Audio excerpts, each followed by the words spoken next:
자, 안녕하세요. 스마트 티처입니다. 자, 지금 정도가 되시면 제 강의를 보고 따라 하시다가 이것저것 어플들이 많이 설치가 되어 있으실 거예요.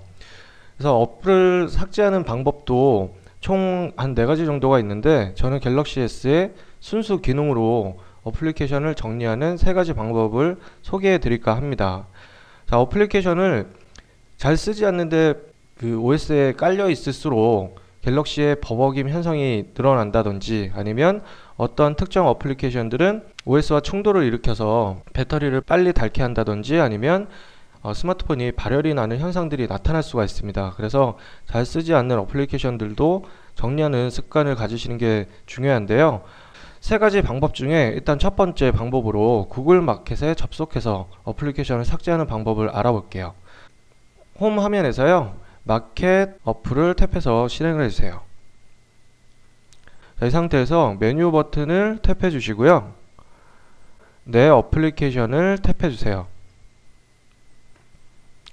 자, 이렇게 되면 본인의 스마트폰에 깔려있는 어플리케이션 목록들이 보여지고 있는데, 이 중에 업데이트 할 항목들도 보여지게 되고요, 그리고 삭제할 수 있는 기능 또한 여기서 가능합니다.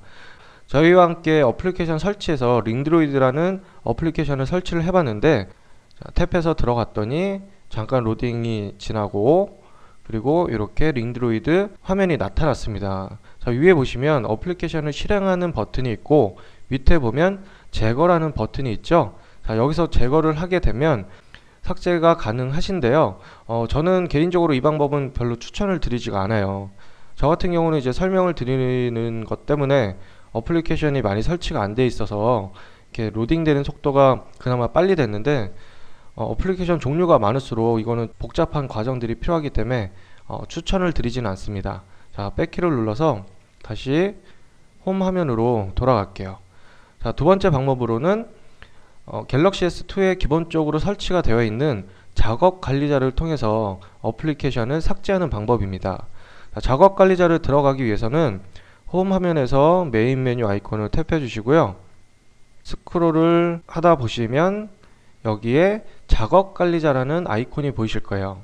이것을 탭해서 들어가 주시면 작업 관리자 화면으로 들어가시게 됩니다.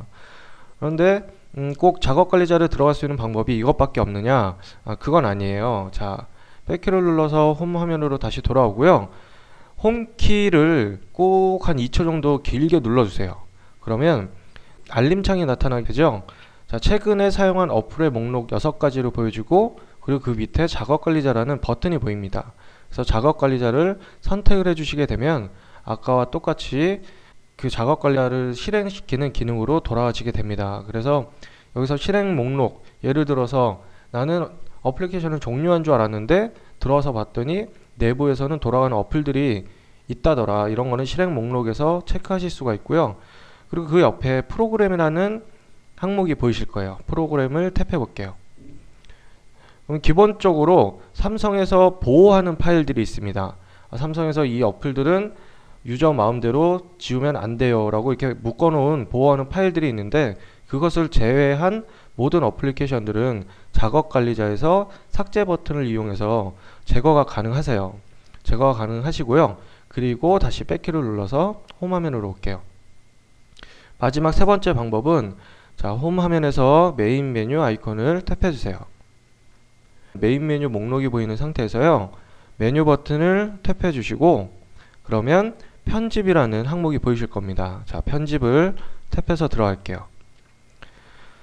화면을 스크롤해서 보시면 그냥 이렇게 투명하게만 보이는 것들은 아까와 마찬가지로 삼성에서 유저가 기본적으로 지울 수 없게끔 만들어 놓은 어플이에요.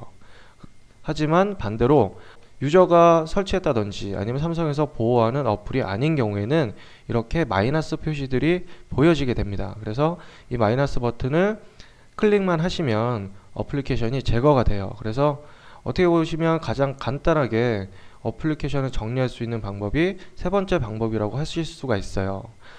그러면 기본적인 어플도 지우고 싶은데 어떡하나 라고 고민하시는 분들이 계시는데, 여기서도 잠깐 언급을 해드릴게요. 사람들이 루팅이라는 얘기와 각종 패치들을 얘기를 합니다. 갤럭시 S 같은 경우는 갤럭시 S 스펙에 비해서 운영체제적인 부분에서 제가 다소 부족한 부분이 있었다고 말씀을 드렸죠.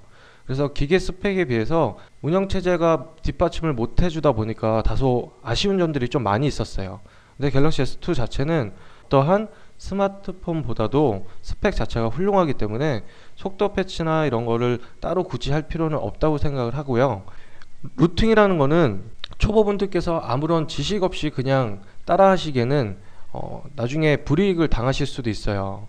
그리고 갤럭시 S 같은 경우는 루팅을 했을 때 흔적이 남지 않았었습니다. 그런데 갤럭시 S2 같은 경우에는 유저가 임의로 루팅을 한다든지 하면 내부적으로 프로그램 기록이 남게 돼요. 그래서 잘못 건드려서 파일이 뭐 삭제돼서 스마트폰이 벽돌이 됐다, 내가 AS를 받으러 가야 될 때 루팅한 흔적이 있게 되면 아무래도 좀 불이익을 당할 수가 있겠죠. 현재 음지에서는 이런 흔적조차를 없애주는 그런 프로그램들도 나오고는 있습니다. 그런데 기본적인 지식 없이 무턱대고 루팅을 하시는 것보다는 차근차근 강의 보고 따라 하시고 나중에 루팅도 하시고 루팅과 순정의 차이라든지 각종 패치가 왜 필요한지를 정확하게 개념을 알고 나신 후에 선택하시는 게 스마트폰을 더욱 스마트하게 활용하는 방법이 되겠어요. 여기까지 따라오시느라 고생 많으셨고요. 다음 시간에 다시 뵐게요. 감사합니다.